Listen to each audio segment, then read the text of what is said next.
오늘 우리 K 증시는 새벽 뉴욕 증시 하락 마감에 비해서는 꽤나 선방을 했습니다. 일단 여기에는 오늘 중국 홍콩 증시가 모처럼 외국인 매수세를 등에 업고 반등에 나서면서 이 센티먼트를 우리가 따라갔던 것도 있고요. 또 제가 요즘 거의 종교 수준으로 신봉하고 있는 우리 K 증시의 유동성 바로미터 알리바바의 주가도 모처럼 제대로 된 급반등이 나왔습니다. 일단 이렇게 되면 사실 망가졌던 추세가 갑자기 지금 회복되면서 의외로 조정을 일찍 마무리 짓고 알리바바가 계단식 상승을 준비하는 그런 모양새로도 또 보이는데요. 근데 이 알리바바 홀딩스는 지금 조금 다른 양념이 솔직히 좀 묻어 있습니다. 이거 왜 우리 K 증시에서 네이버가 챗 GPT 기술 보유하고 있다고 해서 또 요즘 네이버에 외국인 투자자들 몰려들고 또 당당하게 우리가 미국 마이크로소프트나 구글 이런 데하고 챗 GPT 시장에서 경쟁자로 나선다고 하니까 중국이 또 그게 부러웠는지 이 알리바바 홀딩스도 갑자기 사실은 우리도 그 챗 GPT 기술을 연구해 왔지롱 이러면서 뉴스를 흘리는데 알리바바 다모 아카데미라는 곳에서 뭐 말하는 로봇을 컨셉으로 한 챗 GPT를 개발 중이라고, 그리고 또 딩토크라는 기업하고 인공지능 기술에 긴밀하게 연구 협력을 알리바바에서는 진행 중이라고 이렇게 얘기하네요. 아니 이게 무슨 갑자기 MSG야. 아니 그렇게 따지면 우리도 김유신의 말 그 자율주행 인공지능 기술이고, 또 그 뭐야 그 한석봉 어머니가 나는 떡을 썰 테니 너는 붓글씨를 써라, 그게 그럼 그 3D 프린팅의 기원이잖아요. 그리고 그 전래동화에 보면은 할머니가 호랑이에 물려서 잡혀가면서 실을 문고리에다 묶어놨는데 이제 손자가 거기에다 대고 할머니한테 말을 하니까 뭐 문고리가 대신 대답을 해줬다고 그랬나. 하여튼 그게 그럼 챗 GPT 기술의 원조죠. 그러면 하여튼 간밤에 미국 챗 GPT 관련 기업들은 대부분 대량 매도세를 두드려 맞으면서 지난 상승분을 일부 반납하는 해프닝이 일어났습니다. 그 이유가 바로 구글의 인공지능 챗 GPT 바드 시연 행사 때문이었는데요. 이게 이제 너무 대박이 나서 다른 경쟁사들이 오히려 하락을 한 거냐고요? 아니요. 그 반대입니다. 어제 내일 뉴스 미리 보기에서 말씀드린 대로 오늘 새벽 구글이 요새 이 챗 GPT 바람을 일으키고 있는 마이크로소프트한테 한 수 가르쳐 주겠다, 보란 듯이 야 우리가 제대로 된 인공지능의 맛을 보여주겠다, 이런 취지로 미디어 행사를 열었거든요. 근데 그 자리에서 그 AI 바드한테 질문을 했는데 그냥 뭐 예스 노로 대답 가능한 그런 간단한 질문이 아니라 나름 좀 어려운 로직을 갖다가 줬어요. 그 외계 행성의 표면까지 눈으로 확인할 수 있는 우주 망원경, 그러니까 이제 이거는 별 보는 그 천체 망원경보다 훨씬 더 넘사벽 기술인데, 이거에 대해서 그럼 과연 최초로 이 우주 망원경 기술이 사용된 게 언제인지 9살 어린이한테 설명할 수 있겠어? 이게 질문이었는데요. 그랬더니 그 구글 AI 그 바드가 구글링을 막 하더니 딱 답을 냈는데 여기서 바로 오답이 나온 거예요. 바로 2021년 12월에 미국 항공우주국 그 나사에서 우주 망원경을 최초로 가동했다고 답을 내놨는데, 실제로는 2004년도 칠레의 VLT, Very Large Telescope, 이 약자인데 이게 태양계 밖에 있는 행성을 촬영한 게 최초의 우주 망원경 기술이었다는 거예요, 현실은. 그러니까 그 왜 지상파 뉴스 같은데 또 심지어 뭐 교학사 교과서까지 왜 그 일베에서 만들어 놓은 그런 이상한 짤들 들어가 가지고 막 난리 났던 적 몇 번 있었잖아요. 그렇게 이제 구글 검색에 있어서 인공지능이 가진 한계는 이거는 이제 단순히 많은 사람들이 여러 번 페이지나 이런 통계로만 분석을 하지, 한마디로 그러니까 정량적 분석 말고 정성적 분석에는 약하다 이거고, 그 다음에 그거를 이제 전달하는 챗 GPT가 이걸 또 한번 데스킹하는 그런 기능도 역시 한계가 있었다는 게 그냥 만천하에 드러나 버리고, 그냥 구글은 오히려 괜히 이거 미디어 행사로 개최했다가 망신 당한 거죠. 그래서 구글 모회사 알파벳의 A 주식, 요것만 시총이 1조 3천억 달러짜리인데 이런 종목이 순식간에 마이너스 12%까지 급락했다가 뭐 일부 다시 반발 매수 들어오긴 했지만 결국 마이너스 8%로 마감을 했습니다. 지금 구글도 이런데 과연 중국에서 알리바바, 바이두 이런 데가 챗 GPT 기술을 선점할 수 있을까요? 아 근데 또 모르죠. 공산 국가들의 특성상 거기는 뭐 인권이고 개인정보고 뭐 그런 거 없잖아요. 그냥 14억 인구 데이터 다 때려놓고 막 잡아 돌리면은 언제 갑자기 이게 미국을 따라잡을 수도 있죠. 자, 그럼 중국 얘기 나온 김에 지난 주말 미국에서 발견됐던 그 중국의 스파이 풍선 있죠. 이거 이제 미국 공군에서 격추를 시켜가지고 그 잔여물을 바다에서 수거해가지고 분석 들어간 지 2박 3일 만에 결과가 나왔는데 결론은 스파이 활동의 일부로 보인다. 이렇게 미 국방부 펜타곤 대변인이 발표를 했습니다. 그리고 나서 또 펜타곤 발로 나온 소식이 뭐냐면은 미국 측이 자기네 국방장관하고 중국 국방부장 간의 전화통화를 요청했는데 중국 측에서 이걸 거부했다고 나오네요. 그리고 또 오늘 오전에 호주 정부에서 발표 나온 게 전국에 설치된 중국산 CCTV 전부 철거 조치하겠다고. 이유는 뭐 뻔하죠. 중국산 전자제품에는 다 백도어가 심어져 있어가지고 여기서 얻은 정보가 전부 다 중국 측으로 전송이 된다. 요거는 뭐 사실 100% 검증은 되지 않은 좀 스페큘레이션에 불과하다고도 할 수 있지만 또 그런 사례가 실제로 있었으니까 나온 가정이기도 하거든요. 근데 이거 이러다가 지난 중국의 호주 석탄 금수 조치 그 시즌2 벌어지는 거 아닌지 모르겠어요. 하여튼 그래서 중국 스파이 활동에 대한 미국 동맹국들을 위시한 차이나 보이콧가 다시 확산 조짐을 보이고 있습니다. 그럼 이제 당장 우리 대한민국은 또 어떻게 해야 되는 거죠? 이거 최대 피해주는 내 개인정보 유출시킨 우리 집 바로 옆에 있는 그 LG U- 그 화웨이 장비 쓰잖아 니네들.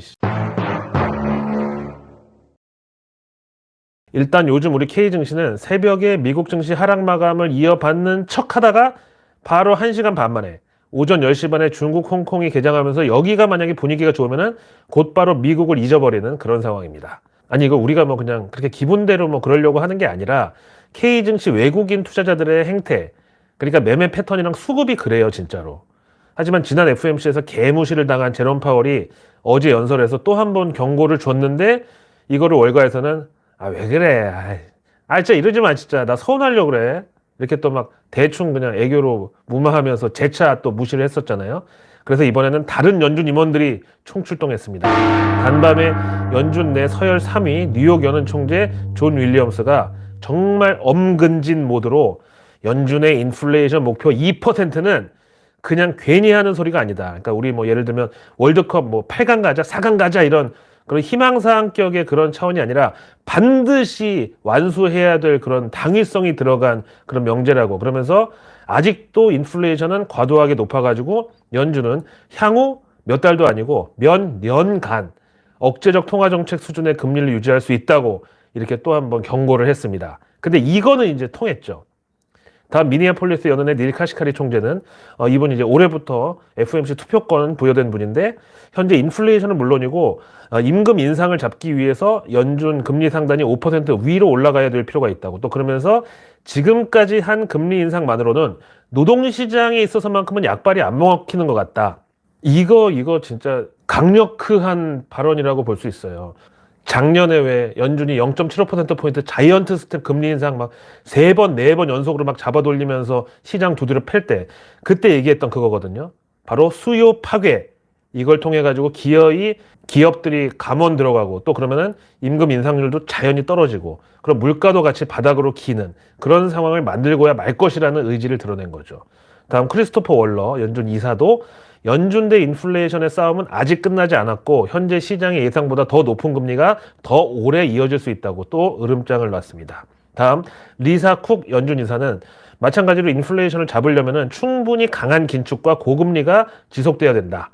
대신에 그 강도는 조금 약해질 수 있을 것이라고 나름 비둘기파의 색채를 약간 덧칠을 했는데 또 그동안 연준 긴축의 효과를 확인할 시간도 필요할 것이라고 그렇게 이제 금리 동결도 중간에 나올 수 있다는 희망을 줬어요. 근데 제 생각에는 이게 더 위험한 게 지금 이제 유동성 중독자들은 연준이 금리 인상을 멈추면 그 다음에는 필연적으로 금리가 내려가는 금리 인하가 따라 나온다고 지금 강력하게 믿고 있잖아요.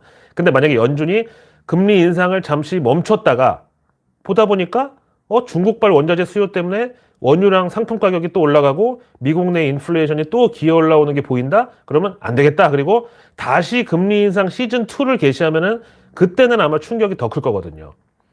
자, 오한다 증권의 애널리스트 에드워드 모야는 존 윌리엄스 뉴욕 연은 총재가 제롬 파월도 못했던 시장의 후퇴를 성공시켰다. 그중 핵심은 금융 환경이 완화될수록 더 높은 금리가 필요하다는 점을 월가에 상기시킨 것이었다. 결국 그가 말한 금융 환경의 완화는 주식을 비롯한 자산 가격이 올라가는 것을 의미하고 월가는 이를 주가 상승이 연준 추가 금리 인상을 자극할 수 있겠다는 각성 효과를 일으켰다고 분석했습니다. 다음 HYCM의 애널리스트 자일스 콜라는 이날 연준 임원들의 연설에서 나온 발언 수위가 뭐 딱히 매파적이라고도 볼 수 없는 수준이라고. 그러니까 평소 주장하고 뭐 비슷했는데 하도 지금 시장 참여자들이 너무 연준을 물로 보고 있다가 갑자기 이렇게 제롬 파월도 아닌 다른 사람들이 단체로 나와가지고 다시 원론적인 인플레 2% 목표 그 주장에다가 힘을 보태니까 갑자기 이 사람들이 매파적으로 느껴졌던 거다, 이 소리죠. 그러면서 다음 주 미국의 1월 CPI, 이 소비자 물가 지수가 또 다른 관문으로 작용할 것이고 그때까지는 월가의 위험자산 선호는 일단 쉬어가는 구간일 것이라고 발언했습니다. 뱅크 오브 아메리카 리서치 보고서에 보니까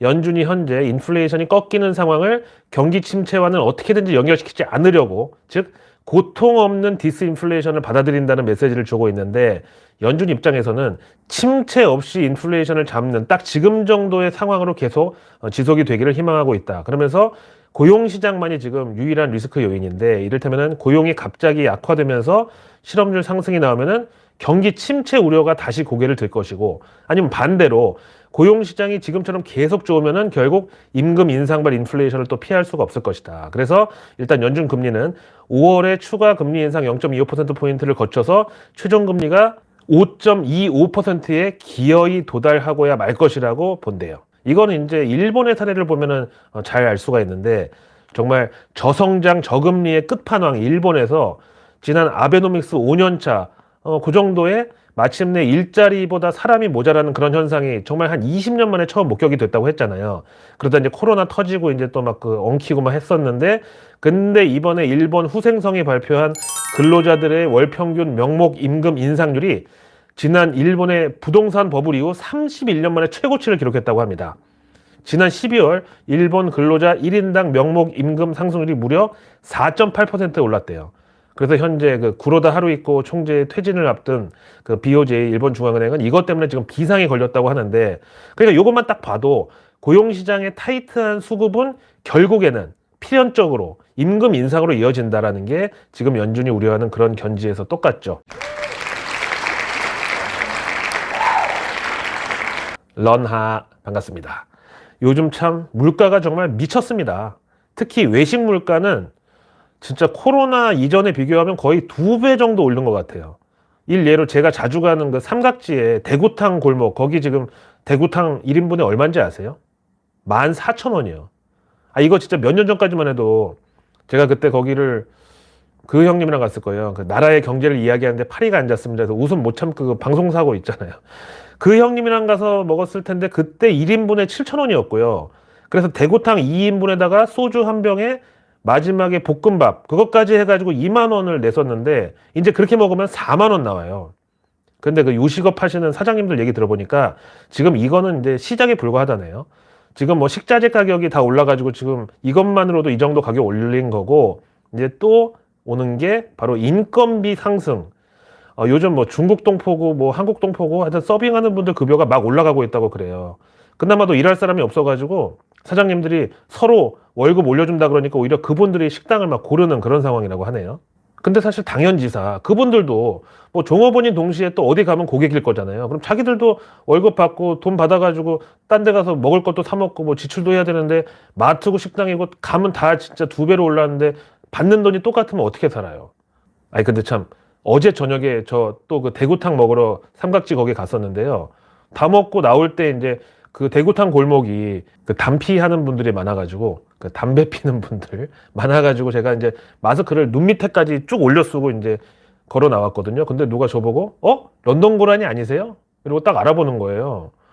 아니 제가 유튜브 할 때는 이 선글라스 끼고 눈 밑으로만 노출하고 또 어제는 반대로 눈만 내놓고 그 밑으로는 마스크로 다 가렸는데 도대체 어떻게 알아보신 거죠?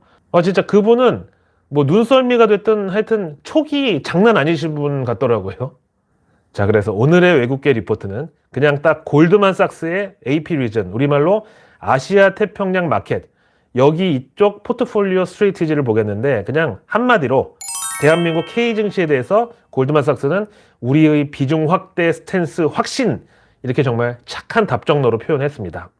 자, 그 와중에 오늘도 평화로운 K 증시, 요새 챗 GPT 열풍으로 인공지능 관련주들이 막 증시에서 불을 뿜고 있죠. 앞에 말씀드린 구글도 진짜 그 챗 GPT 그까짓 게 뭐라고. 아니 그거 정말 구글이 가지고 있는 뭐 유튜브부터 검색, 광고, 클라우드 그리고 그중에서 딥마인드, 머신러닝 이쪽 그 인공지능 사업 분야는 정말 비중이 10% 정도도 안 되거든요. 구글한테는. 근데 또 그 인공지능 기술 중에서 챗 GPT는 정말로 구글 전체로 보면 아주 정말 머리카락 한 올 정도에 해당하는 그런 아주 작은 일부분일 뿐인데 그거 이벤트 망했다고 그거 오류 났다고 어제 주가 순간 12% 급락 가는 거 보세요. 하여튼 우리 K증시에서도 이 챗 GPT 테마 과열 조짐이 있다고 저는 이번 주 내내 말씀드리는데 아니나 다를까 국내 증시에서 그 챗 GPT 관련주들이라고 해가지고 최근 주가가 급등한 기업들의 대표이사를 비롯한 임원들은 최근에 고점 매도 그러니까 자사주 대량 매도에 팔 걷어붙이고 나섰다고 밝혀졌습니다. 뭐 데이터 솔루션, 유엔젤 등등 이런 기업들이 이제 기사에 언급되고 있는데 참 벌써 이제 작년인데 그 재벌집 막내 아들 드라마가 시청률 돌풍을 일으키면서 그 제작사 주가도 막 연일 급등을 하던 그 시기에 마침 거기 대주주는 고점에서 전량 매도 때려버렸던 그 기억이 아직도 생생하네요. 그래서 내일 뉴스는 내일 보면 너무 늦습니다. 상위 1% 정보 취급자들만이 독점해온 바로 그걸 우리도 알아야 매일 아침 열리는 금융시장이라는 전쟁터에서 그들과 맞서 싸워 이길 수가 있습니다. 이게 바로 내일 뉴스 미리 보기의 구성 취지인 정보 민주화 되겠습니다. 오늘 다소 변덕스러웠던 K증시, 그 와중에 업종별 상승률 상위를 하루 종일 유지했던 테마가 바로 사교육, 그리고 수소 이 두 개 업종이었는데 이거 어제 바로 내일 뉴스에서 우리 정부가 오늘 미국 수소 분야 수출 민관 로드쇼를 개최한다고 미리 얘기했었잖아요. 다음 국회 대정부 질의에서 교육 분야 다루는데 아마도 올해 교육정책 변화는 수시를 줄이고 정시 확대하는 그런 방향으로. 그럼 이게 또 사교육 분야에 큰 모멘텀이 된다고 어제 내일 뉴스에서 미리 얘기했지 않습니까 나요.